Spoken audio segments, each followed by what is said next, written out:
रथाच्या गाडीत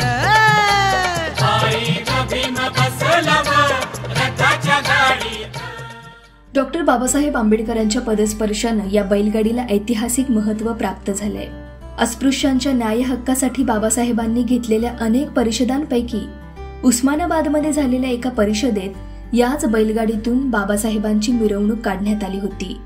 23 फेब्रुवारी 1942 साली बाबासाहेबांनी तडवळे गावात अस्पृश्य वतनदारांची एक परिषद आयोजित केली होती आणि त्यावेळी रेल्वे स्टेशन पासून जिल्हा परिषद शाळेपर्यंत बाबासाहेबांची याच बैलगाडीमधून भव्य मिरवणूक काढण्यात आली.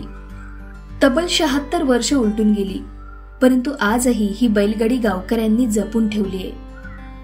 या बैलगाडीला ऐतिहासिक महत्त्व प्राप्त झाल्यानं दरवर्षी 14 एप्रिल अर्थात बाबासाहेबांच्या जयंती दिनी या बैलगाडीची सजावट करून भव्य मिरवणूक काढली जाते. त्याचबरोबर परिषदेसाठी बाबासाहेबांनी इथल्या जिल्हा परिषद शाळेत एक दिवस मुक्काम देखील केला होता.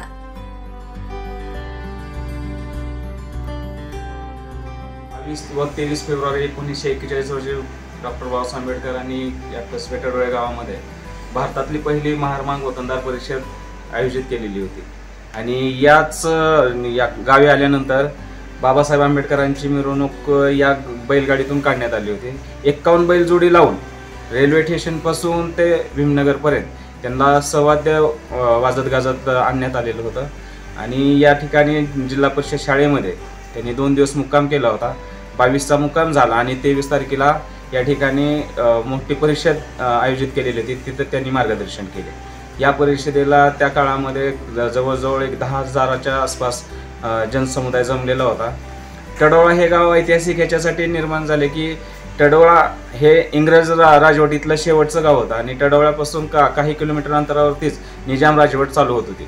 आणि निजाम सरहद्दीमध्ये डॉक्टर बाबासाहेब आंबेडकरांना परवानगी नसल्यामुळे बाबासाहेबांनी कसबे तडवळे हे गाव परिषदेसाठी निवडलेलं होतं. दरम्यान बाबासाहेबांच्या पदस्पर्शानं पावन झालेल्या भूमीत त्यांचं भव्य स्मारक व्हावं अशी मागणी गावकऱ्यांकडून केली जाते.